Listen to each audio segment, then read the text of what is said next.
Second grade, today you have a reading quiz.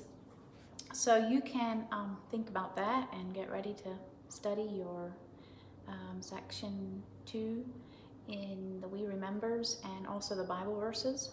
Make sure you know those Bible verses really good. Let's do a little bit of review here. They want us to think about probably or not likely.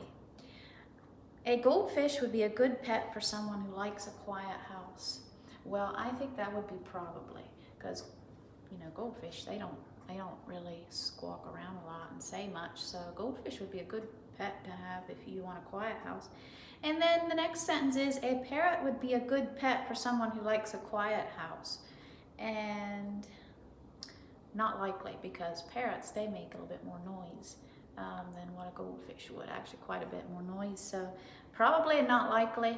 Probably means, yeah, it could be possible. Not likely is, it's just barely possible, it's just not likely. Okay, and then make sure you know the meanings of your study words also. And the study words will be found on pages 20 and also on page 15.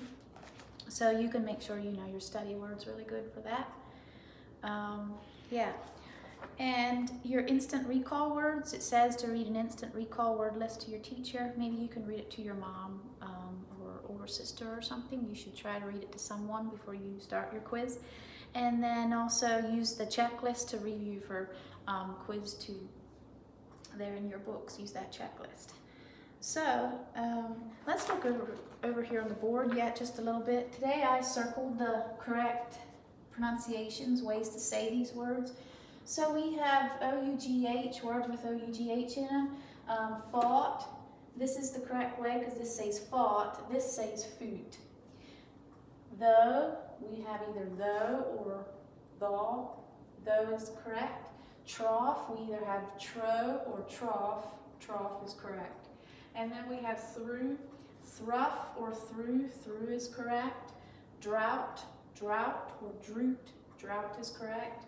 Tough, tough or two, tough is correct. Okay, yeah, so we just covered a few things for you to think about for your quiz. And I'll let you go ahead now and you can study for it.